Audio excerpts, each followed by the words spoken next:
Maido. Hi there, Japan fans. Today's show, we're going to talk about fear, but from a particularly important angle.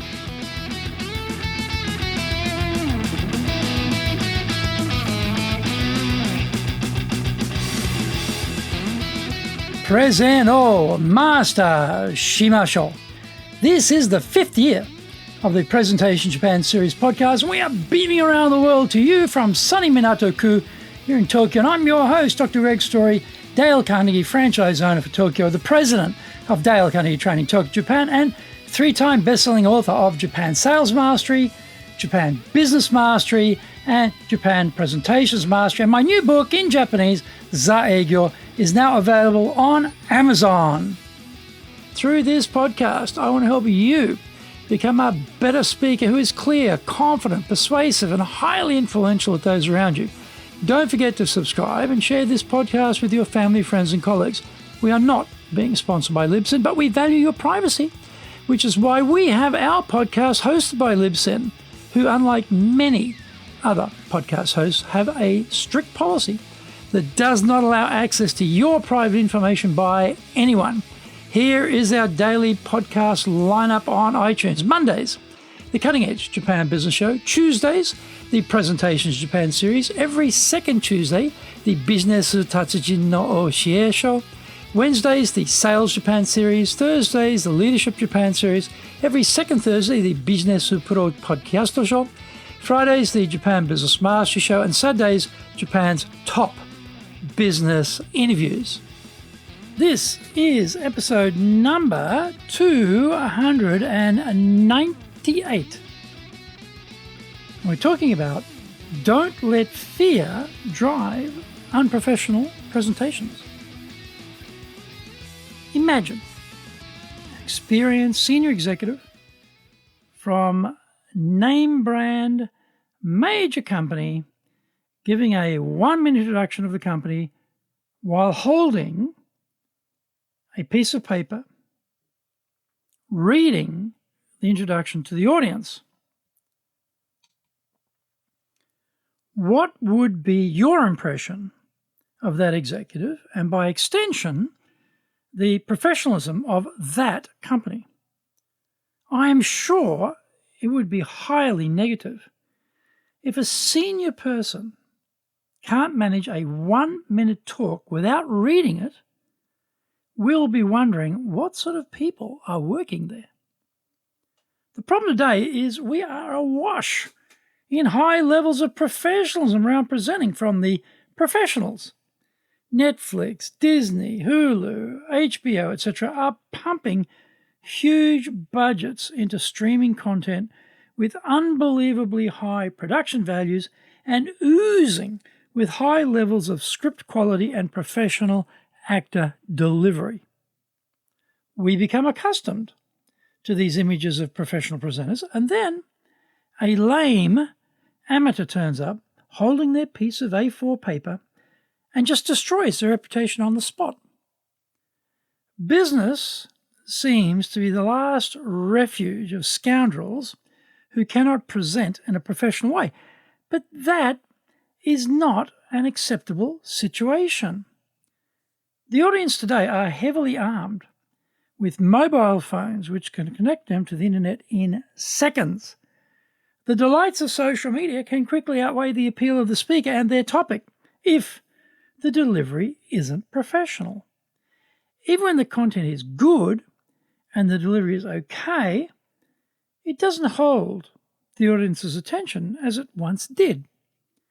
I was at a presentation recently and the speaker was doing an okay job. Not great, but not horrendous either.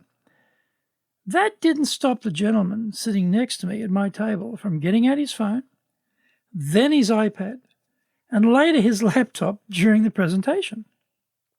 He was checking and answering emails, scrolling around social media, and generally multitasking.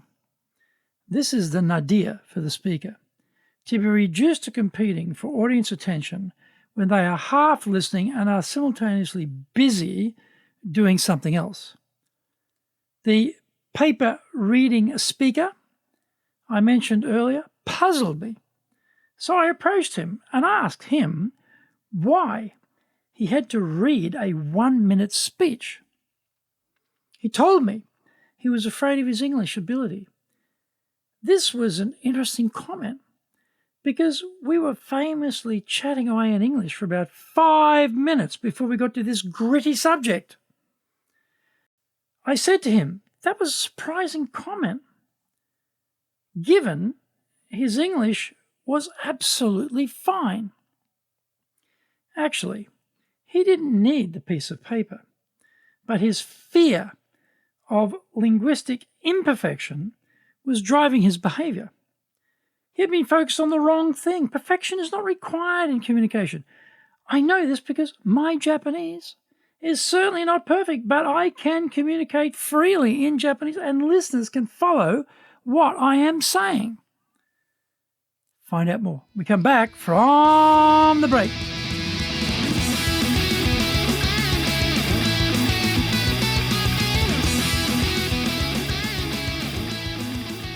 Our show today is brought to you by our public programs, but we also do custom-made in-house classes. Now, we do them in our super safe classroom, we do them live online, and we do them in Japanese, and we do them in English. Our show today is being brought to you by, on the 27th of July, we'll be holding our Dale Carnegie course, our flagship course. Wonderful program. Leadership, communication skills, people skills, presentation skills, coming out of your comfort zone skills, confidence skills. It's got the works in one program, amazing program. The next day, on the 28th, we have our high impact presentations program starting on the main modules. Another amazing program. This is the creme de la creme, the piece de résistance, the most incredible presentations training on the planet. Absolutely unrivaled, unmatched by anything out there. This is the one.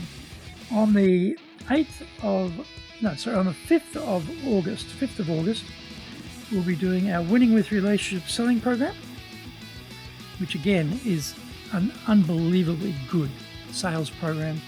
It's got everything in there, all the stages of the sales cycle you need to know, all the structures, all the techniques, all the subtleties, all the persuasion power you need in sales, all in that course.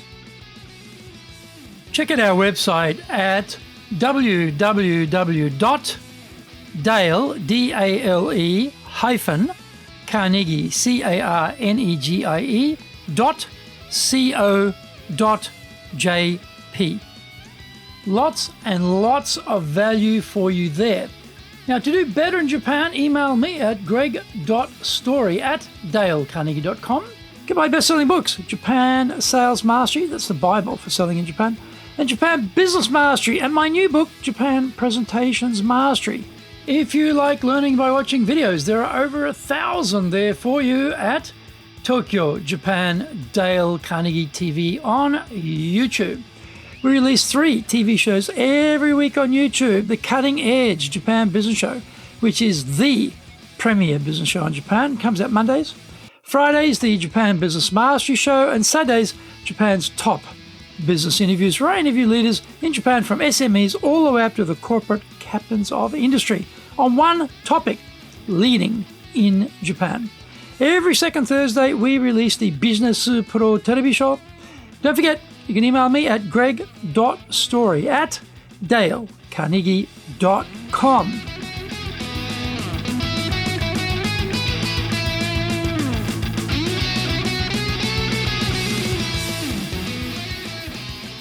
Welcome back. This is the same for English, a language mainly spoken by non-native speakers, in fact, if you add up the population numbers. That means that a good portion of the time, native speakers are listening to a variety of accents in English with some exciting departures from grammatical norms. No problem, though, because we can connect the dots and work out what it is they are trying to say, and without missing a beat, give them a response which matches the flow of the conversation. Fear was his impediment. But a false fear, a self-induced and self-limiting fear, this happens in our presentation classes too. The participants start totally consumed by their concerns and worries and are relatively oblivious to the audience because they are totally focused on themselves. After a few hours of practice with coaching, they, without knowing it, have now switched their focus from themselves to trying to engage with their audience. If our speaker had thrown away the A4 paper and instead used his minute to engage his audience, he would have rescued the brand. If he'd done all of that and spoken with great energy and enthusiasm, he would have actually accentuated the brand. If he had a few grammatical errors or pronunciation slip-ups, no one would have cared because they would have been tuned in his communication, not to the actual degree of linguistic perfection of his delivery. Interestingly, he was not Japanese. And yet, the majority of the audience were Japanese speakers. When we speak a foreign language, it is often the case that we can be more easily able to understand non-native speakers because they have very simple vocabularies. He didn't take this factor into consideration when thinking about who would be in his audience. That was another error on his part. His preparation didn't factor in who would be the audience for this 1-minute promotion of his company. This has to be the first thing we do every time. Don't let the fear of speaking hold you back. Prepare thoroughly. Understand who is going to be in your audience. Spend your delivery time focused on engaging your audience. Bring your enthusiasm and passion, and forget about linguistic perfection. If he had done that, then his personal brand and his company's brand wouldn't have been shredded on the spot, as actually happened. Today, the risk is simply too high to let people who have no clue what they are doing to go around representing the brand in public. Why do it that way? Give them training. And then let them go forth and become a terrific brand ambassador for the organization.